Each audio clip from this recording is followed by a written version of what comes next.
pessoal. Boa noite. Eu tive que reiniciar a live porque não tinha entrado quase ninguém e eu fiquei esperando, mas o Instagram parece que não estava entregando muito bem aí a notificação. Vamos guardar só mais um tempinho para chegar o resto do pessoal e a gente já começa. Boa noite. Então hoje a gente vai falar de lei da semelhança, tá? Que é um assunto que, ao meu ver, é de fato muito complexo, tá? Quando olhado em toda a sua extensão, em toda a sua totalidade, né? Então, a gente explicar para a pessoa aquela questão muito simples, olha, a lei da semelhança, basicamente, é você ir lá e dar um remédio que pode causar um mal semelhante numa pessoa doente. Então, uma substância causa tais sintomas, e aí então, assim, numa pessoa saudável, então você pega essa mesma substância e aplica ela numa pessoa doente, se essa pessoa doente estiver apresentando os mesmos sintomas. Ou seja, explicar assim, que é a maneira como a gente geralmente explica para os leigos, né? É uma questão muito simples, muito até tranquila. Ah, tá, entendi, beleza. Só que quando a gente começa a entrar, vamos colocar aí, né, no mundo da homeopatia, a gente começa a ver que realmente é uma coisa que é muito mais vasta do que isso. É uma coisa extremamente mais complexa do que somente, olha, tá vendo, produziu tudo aquilo ali, então vamos pegar e dar para alguém que tiver tudo aquilo ali também. Né? Parece muito simples. Então, aquele exemplo, né, que sempre aparece do ápice, que olha, ele causa causa coceira, causa inflamação, causa edema, né? Fica avermelhado, fica com dores picantes, causa uma sensação de queimação, né? Uma sensação de ardência. Então qualquer sintoma que eu der isso daí, a pessoa vai ficar curada. A pessoa está lá com câncer, que está tendo essa reação, ela vai ficar curada. A pessoa está tendo... Entende?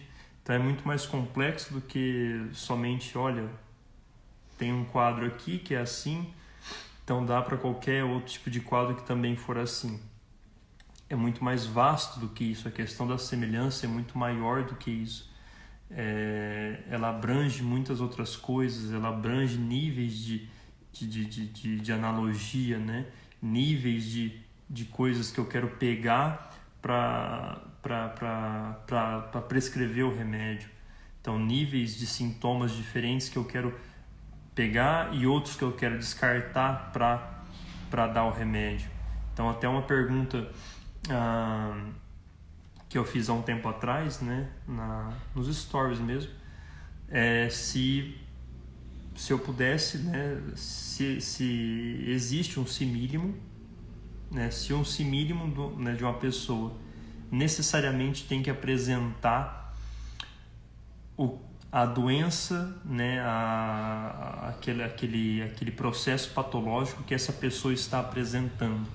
Então, por exemplo, uma pessoa com artrite, eu tenho que dar um si mínimo, então o si mínimo dela necessariamente vai ter que ser um remédio que produziu numa pessoa saudável inflamação da cartilagem, inflamação da articulação.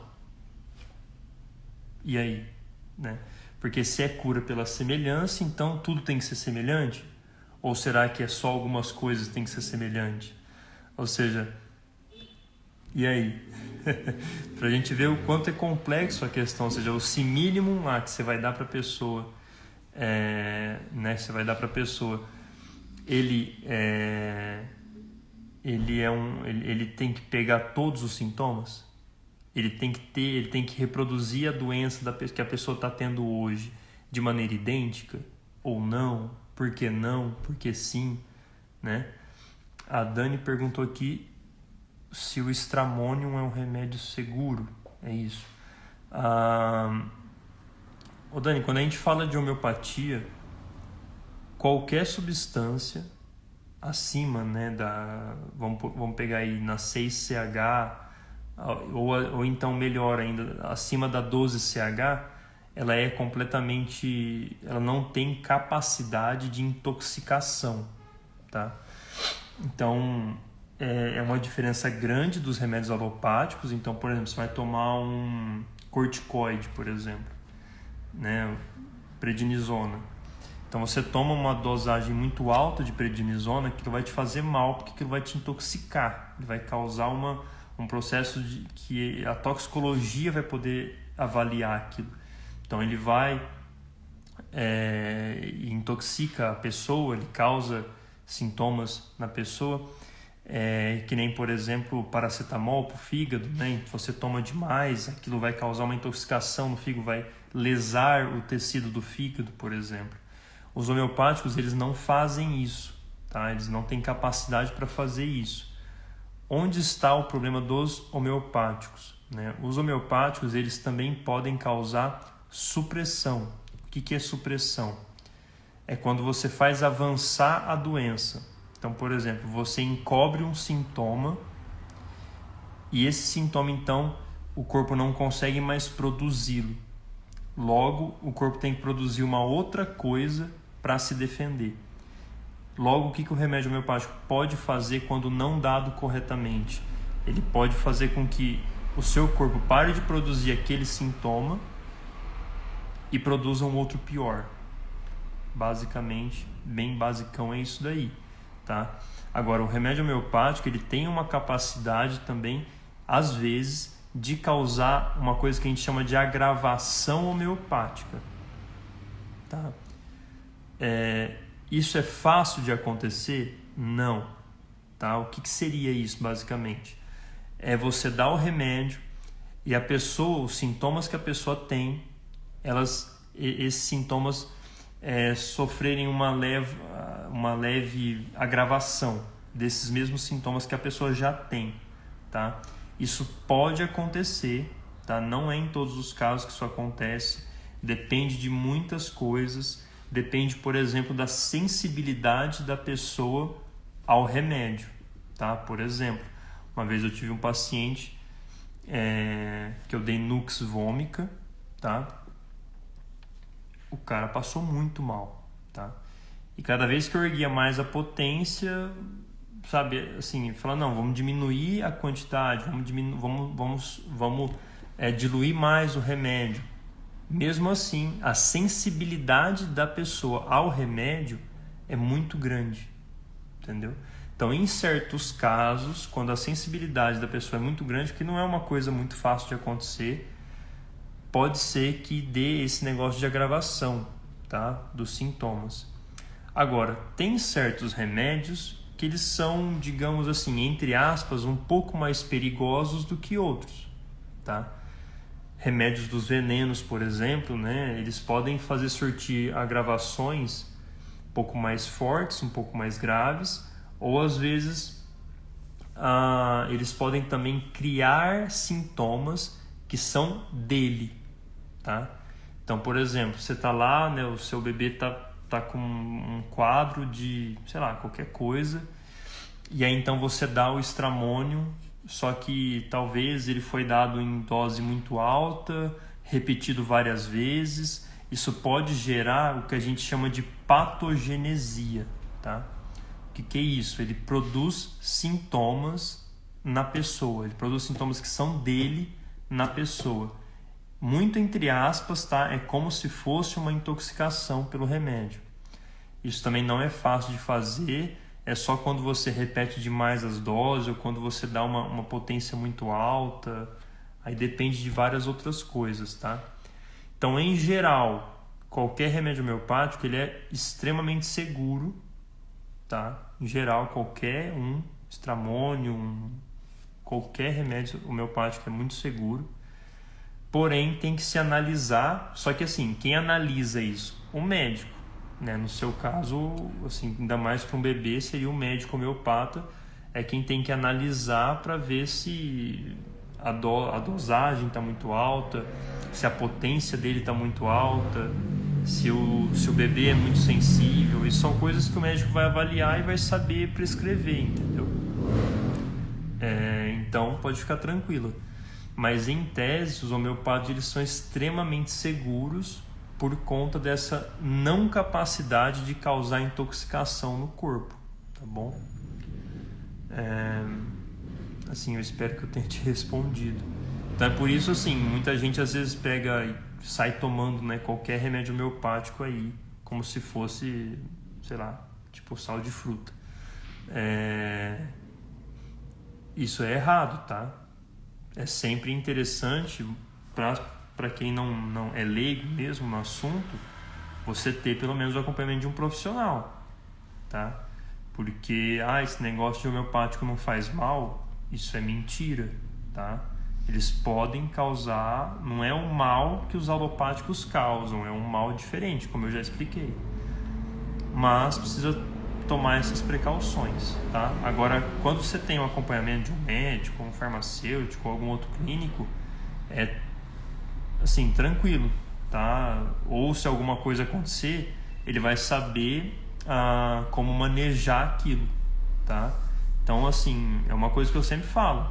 Tratamento, gente, é aqui com o profissional que você escolheu, tá? Seja o farmacêutico, seja o médico, seja quem for. Ainda mais criança, né? Tá passando mal, liga, entendeu?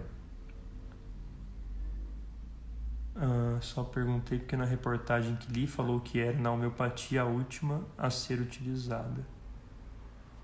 Tá. Então, isso é um pouco, assim, mais ou menos. Porque... eu nem vou saber responder direito, mas às vezes o pessoal inventa essas coisas, mas não tem nada a ver assim, tá? Pode ficar tranquilo. O Stramonium, ele é um tipo de...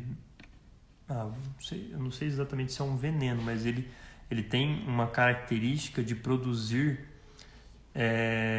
sintomas bem fortes numa pessoa saudável, né? Então, quando a gente vai estudar o Stramonium, ele pode produzir um quadro muito forte, muito assim, como que eu falo? Às vezes até quadros mentais muito fortes, muito pesado. Então, às vezes é por isso que o pessoal fala, mas assim, depois que ele vira homeopático, é tranquilo, entendeu? Então, o Coroninum, né? O Coroninum ele já está liberado, tá? Já estão vendendo, já está sendo... Você já encontra em outras farmácias, tá? A matriz dele já está sendo comercializada. Então, você já encontra em outros lugares que antigamente você só... Assim, antigamente, né? Há 1 mês, 2 meses atrás, você só encontrava na HN Cristiano ou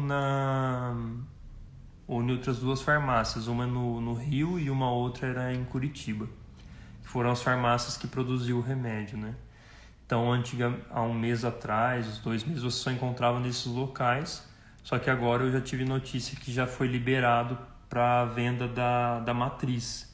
Então, você já acha não em qualquer farmácia, que eu não sei se todas as farmácias já compraram, né? Mas pode sair procurando em outras farmácias homeopáticas que provavelmente elas vão ter, tá bom? Aí depende um pouco a forma de tomar, né? Depende um pouco de como o prescritor está passando, tá? Algumas pessoas falaram para mim que tem alguns médicos passando, por exemplo, acho que 1 vez ao dia, 5 glóbulos, ou a cada 3 dias, ou 1 vez por semana. Aí não tem muita... não tem uma regra perfeitinha acerca disso, entendeu? Mas é aquilo lá, sempre vai assim um pouco na mão do que o seu prescritor tá colocando, tá? Na verdade, esse é o trabalho dele, é realmente passar uma coisa que funcione. Então é isso. Não sei se alguém tem mais alguma pergunta. O tema hoje era mais assim, pouco para a gente conversar, né, sobre a questão da semelhança. Mas se alguém tiver mais alguma pergunta aí, beleza? Fica à vontade. Mas então, voltando ao tema, essa questão da semelhança, né, ela é muito abrangente, ela é muito complexa. Assim, ela é mais complexa do que somente aquilo que eu falei no começo, né? Olha, veja os sintomas que ela produziu no doente e dá, que ela produziu na pessoa saudável e dá para o doente, se tiver semelhança, né? Então isso é muito simplista, né? Não é só isso, não é só isso daí que a gente faz. Então, por exemplo, para você entender melhor, existem níveis de semelhança, né? Então, eu posso dar um remédio homeopático buscando certos tipos de sintomas e deixando outros de lado. Então, eu posso buscar um tipo de homeopático buscando uma analogia, né, uma semelhança com pontos específicos, né? Por exemplo, da constituição da pessoa, né? É um ponto que a gente pode pegar, ver a analogia em relação à constituição da pessoa, a constituição física da pessoa, né? A maneira que o corpo dela a maneira como a face a maneira como um pouco a constituição da pessoa se forma. A gente pode dar um remédio homeopático para a constituição. Então eu deixo de olhar alguns outros sintomas e olho somente a constituição física da pessoa. E é por isso exatamente que vai surgir, que existem, né, vários tipos de escolas médicas homeopáticas. Então, se você pegar, tem escolas médicas homeopáticas que elas vão realmente aplicar um remédio para cada tipo específico de sintoma, tá? Então, elas vão dar um para a constituição, elas vão dar uma para o miasma, né? O que é o miasma? É o modo reacional das doenças da pessoa, é como as doenças da pessoa vão aparecer no corpo, vamos colocar assim, né? É o modo como elas reagem. Então você pode dar um remédio para a constituição, um remédio para o miasma, um remédio que você enxerga que é o remédio da pessoa, né? Seria o remédio de fundo ou similium. Você pode dar um remédio para fazer, por exemplo, drenagem, né? Drenar alguns órgãos, ou então usar alguns remédios para ativar emunctórios do corpo, ou seja, ativar o suor, melhorar a questão intestinal, ativar locais onde vai ser excretado as toxinas, por aí vai. A Isa perguntou, quando o tratamento constitucional é mais importante? Então, quando ele é mais importante? Por exemplo, tá? Eu vou falar um caso que eu tive, que deu muito certo, que eu praticamente só olhei a Constituição mesmo. Por exemplo, teve um caso que eu só olhei a Constituição da pessoa e achei ali uma Constituição fluórica, né? Que é aquela Constituição que é um pouco embebida pelo miasma sifilítico ou luético, né? Do jeito que você preferir. E ela então fica uma Constituição um pouco distorcida, uma Constituição, digamos que um pouco fora dos eixos, com problemas, com dores ósseas, né? Com coisas que vão vir disso. Eu usei o calcária fluórica, né? Que tem essa, digamos que seria o remédio mais particular, um dos mais particulares da constituição fluórica, né? E deu muito certo. As dores que a pessoa tinha melhorou demais, na verdade até depois passou, não tinha mais. Só que, assim, não é o simílimo, tá? Assim, pela visão de algumas escolas, né?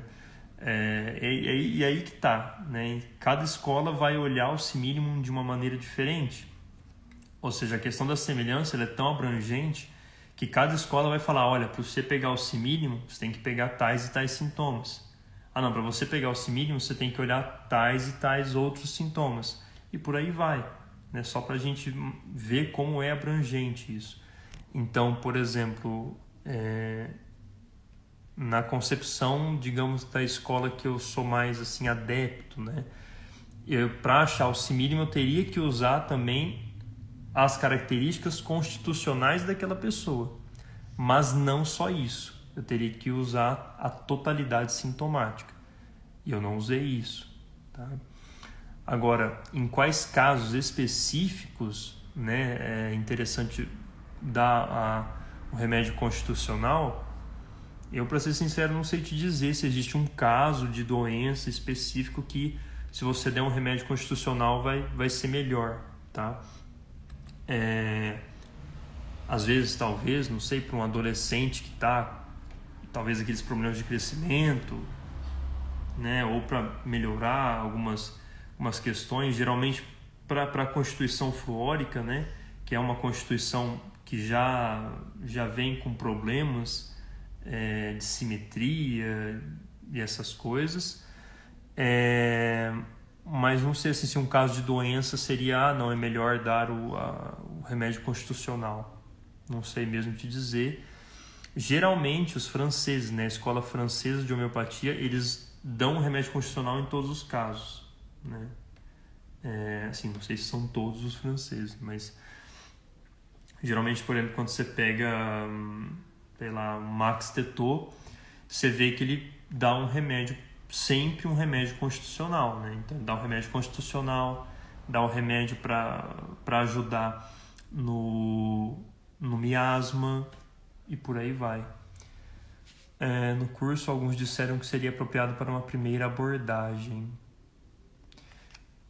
Assim, até porque é um pouco mais fácil, né, você dar o remédio constitucional, porque assim, você olha ali o paciente, claro que vai ter pessoas que a constituição já está tão, né, os genes estão tão misturados assim, que o corpo da pessoa já tem muitas variadas características, mas é um pouco mais fácil para você aplicar o remédio, né? Então, por exemplo, você pega, porque são dados objetivos, né? Então, por exemplo, esse livro aqui do Francisco José Bueno Franco, né, de Constituição e Temperamento, ele apresenta dados muito concretos, muito específicos, que é só você olhar e confirmar ou não, entendeu? Então, por exemplo, né, ele vai ensinar algumas questões para você medir, por exemplo, a medida dos braços da pessoa, olhar os traços da face, entendeu? Coisas que são assim, tá ali, é só você olhar, fazer um exame físico e escolher o remédio, entendeu? Então é como, assim, é um pouco mais fácil, você não tem que fazer aquela pesquisa enorme, por exemplo, do simílimo, né? Você tem que às vezes deduzir alguns sintomas, mas é por aí, beleza? Então essa questão do simílimo, como eu estava falando, ela é muito mais abrangente, tá? Ela não é somente esse ponto de, olha, dá aqui, ó, tem todos os sintomas, tem e tal. Então, por exemplo, né, se a gente pegar o pessoal lá do Prafu, né, que vocês tanto escutam eu falar aqui, o pessoal do Prafu, por exemplo, eles não vão nunca, de forma alguma, pegar sintomas que são sintomas da doença, ou sintomas que são reações da doença, tá? Eles nunca vão pegar isso. Então eles são um tipo de unicismo, né? Eles vão promover um tipo de unicismo. Muitos unicistas pegam vários sintomas, pegam quase todos os sintomas, pegam os sintomas da doença também, né? Eles não aceitam que você pegue nenhum tipo de sintoma que tem relação causal com a doença. Então eles vão sempre pegar sintomas que são inatos, né, específicos da constituição genética da pessoa, para escolher o simílimo, né? Então é um outro tipo de maneira de se utilizar a lei dos semelhantes, né? É você olhar, por exemplo, a similitude genética da pessoa, ou seja, as características mais inatas e mais verdadeiras ali, que é de fato da pessoa, que não foi colocado por algum costume ou que veio da doença e por aí vai, né? Então, por exemplo, se a gente olhar essa questão da semelhança, a própria questão do simílimo é muito engraçado de você pensar isso. Porque muitas vezes, então, sendo assim, o simílimo ele não vai possuir remédio, ele não vai possuir um quadro que é idêntico ao da doença da pessoa. Entendeu? Tá, eu vou tratar né, como eu estava falando lá, uma artrite, né? Então, eu vou tratar uma artrite. Então, para o Profu, por exemplo, não necessariamente você tem que dar um simílimo, não necessariamente o simílimo vai ser capaz de produzir inflamação da cartilagem, né? Inflamação da articulação numa pessoa saudável. Ou seja, mas peraí, eu estou dando um remédio que não tem semelhança com o quadro patológico da pessoa? Exato. Ou seja, e funciona. Eles curam casos absurdos lá.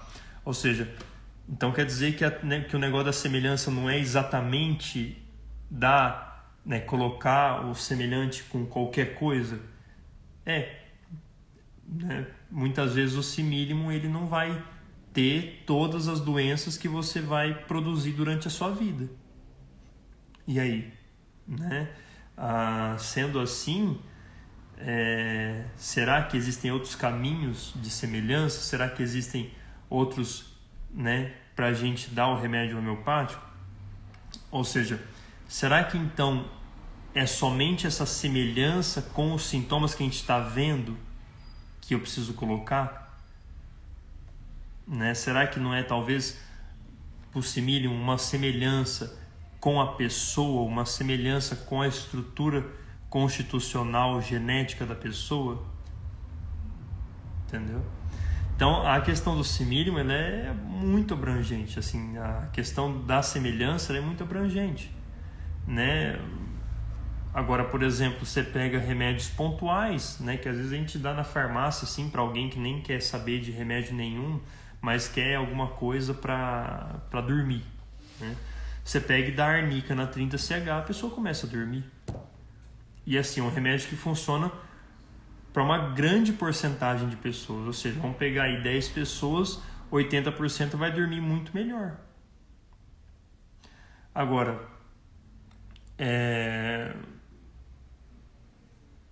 ou seja, é um tipo diferente de semelhança, né? Ela pode causar aquilo? Pode, mas você percebe que, peraí, por que geralmente ela funciona para a maioria das pessoas? Né? E por que em algumas pessoas não vai funcionar? Né? Ou seja, são outros pontos, né? Então a questão da semelhança, pelo menos para mim, tá, pessoal? Ela é muito mais abrangente e a gente ainda entende muito, muito, muito, muito pouco, tá? A questão das potências, por exemplo, né? Porque você tem que saber, olha, eu vou pegar tais sintomas, eu tenho que dar tal potência. Eu vou pegar um outro grupo de sintomas, eu tenho que dar outra potência. Então eu quero usar esse remédio aqui como preventivo, né? Como estão utilizando remédios homeopáticos agora, por exemplo, na pandemia. Eu tenho que usar esse remédio como preventivo. Opa, eu tenho que dar numa outra potência. Não é assim? Então agora eu tenho que usar esse remédio aqui para fazer aquela coisa, ou essa, ou... Eu preciso olhar sempre a questão da potência, né? Ou seja, isso abrange demais, isso abre um leque enorme de coisas, de possibilidades, de tratamentos homeopáticos. Não é à toa que é por conta disso também que existem milhares de escolas homeopáticas que vão fazer vários tipos de digamos assim, de homeopatias diferentes, né? De maneiras diferentes de se aplicar o remédio homeopático. Então, é por aí, tá, pessoal? Já vamos terminar a nossa live. Quero agradecer a todo mundo que participou, muito obrigado, tá, por estarem aí de novo nessa segunda-feira aí, tá, tradicionalmente, né, já toda segunda às 9 horas da noite, tá bom? Estamos aí. Essa live, como eu falei, foi mais assim para uma questão de conversa mesmo, não foi querendo ensinar nada assim específico, foi mais uma questão de conversa acerca da questão do semelhante, tá? E também foi legal que algumas pessoas mandaram algumas perguntas no começo, então tá bem legal. Compartilhe então a live depois, ela só fica uma semana no Insta, tá bom?